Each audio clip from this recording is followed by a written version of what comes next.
I'm Owen Bigland. This is the Inside Edge video blog. Okay, I'm going to cover about 3 or 4 topics on today's blog here. Some good inside information. That's why I call it the Inside Edge video blog. Give you a case study here, a real life case study of a condo here in Cole Harbour, and kind of catching a falling knife story here. I know you guys like these kind of inside stories here that I can give you.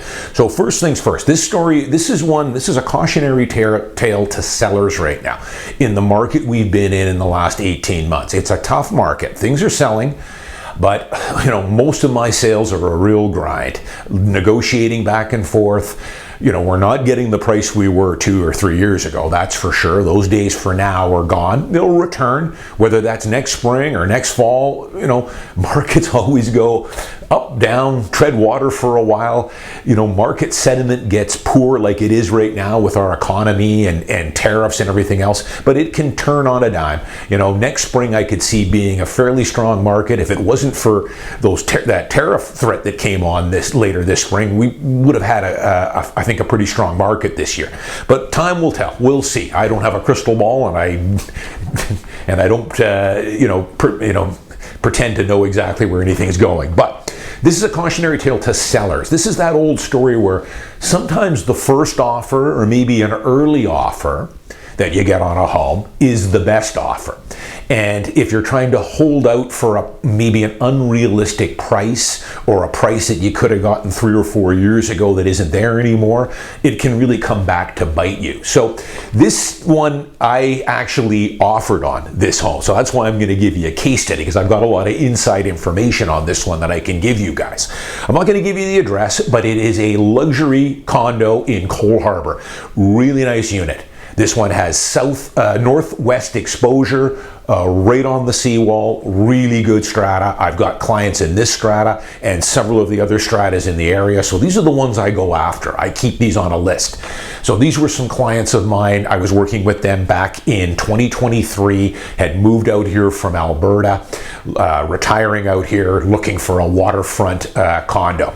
So back when this unit was first listed, it's a 2-bed, 2-bath, 1,400 square feet. Again, grade A strata. They listed this for $2,950,000. I knew the realtor, good realtor that had listed this home, but they were overpriced. And this was back in the summer of 2022.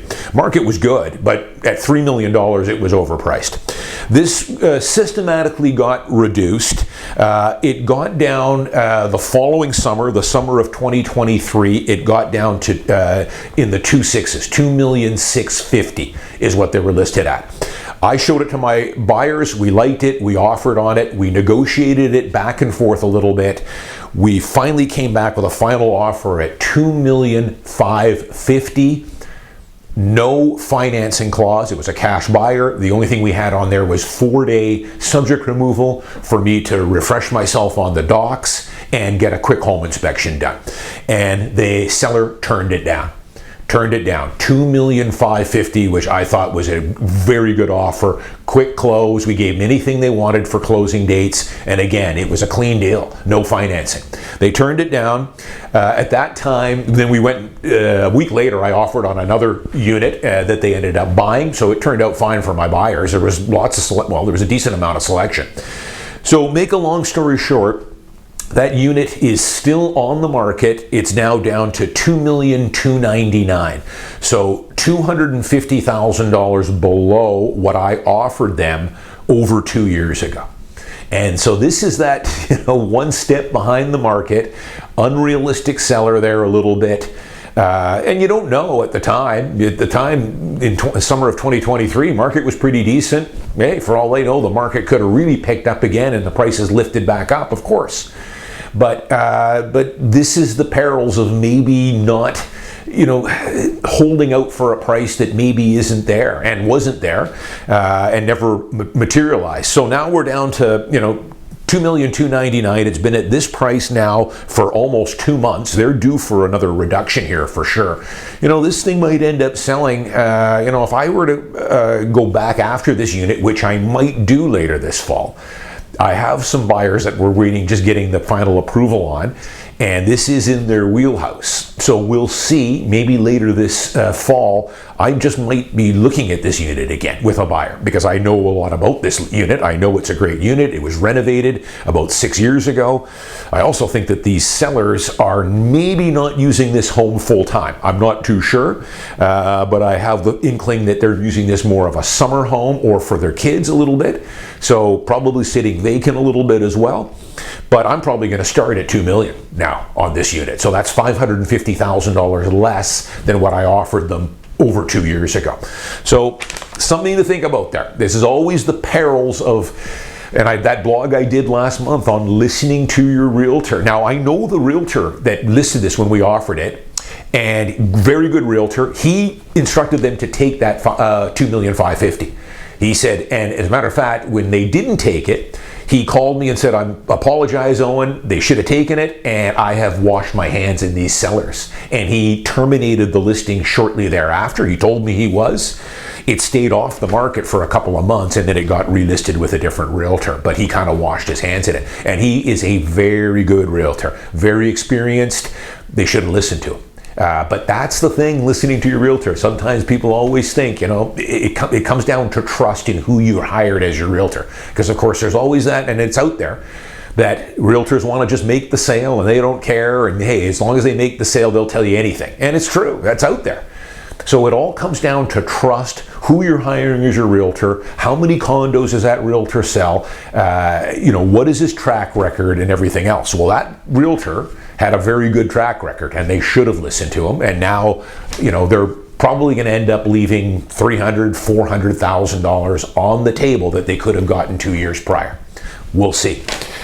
Another couple of things here. You always see in the newspaper, about affordability. We know affordability is a problem here in Vancouver, homes affordable and everything else.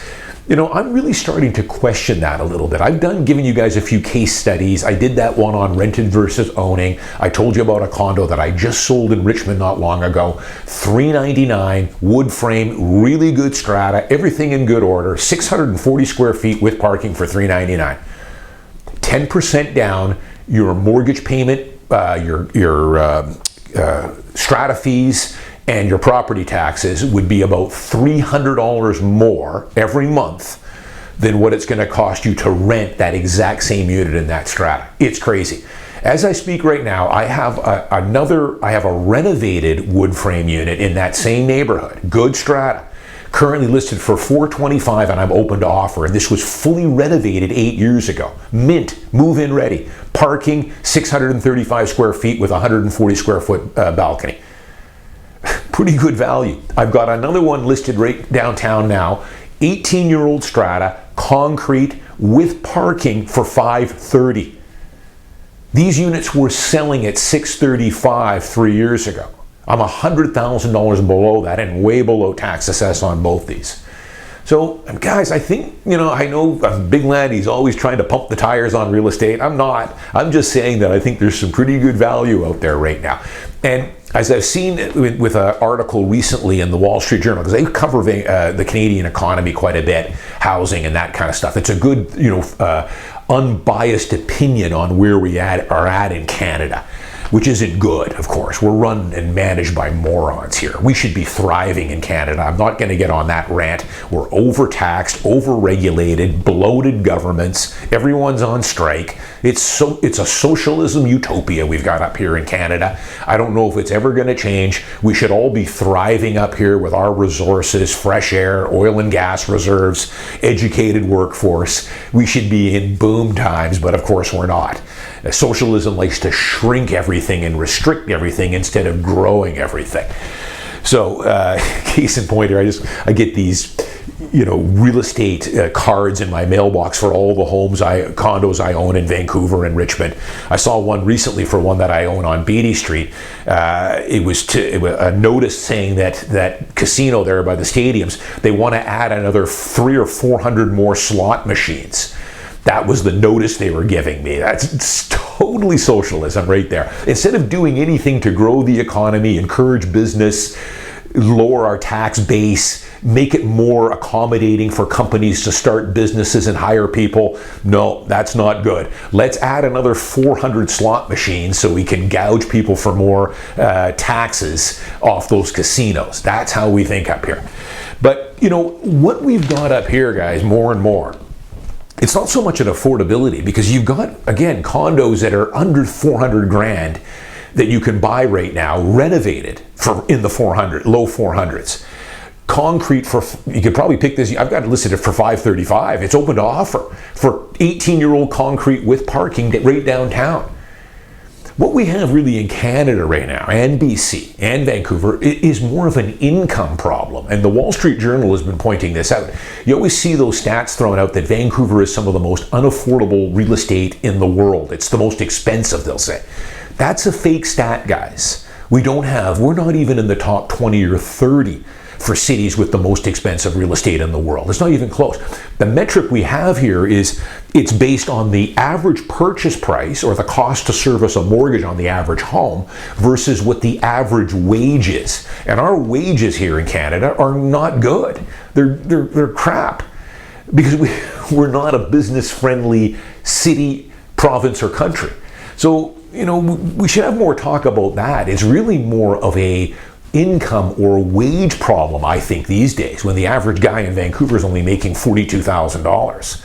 Yeah, I mean, with those kind of wages, real estate is expensive. But I would sure love it if we started working the other end of the equation here a little bit. Instead of taxing everything to death and killing and attacking the demand side for housing, why don't we work the other end? Start stimulating growth in the economy, creating more jobs, less taxes, less corporate taxes, encouraging companies to come up here, expand, hire people at better wages. That would go a long way to solving our housing affordability problem, which in a lot of cases right now, I don't think is out there anymore with our current prices. But that's just my opinion. I'm Owen Bigland. As always, thanks for watching. See you guys next week.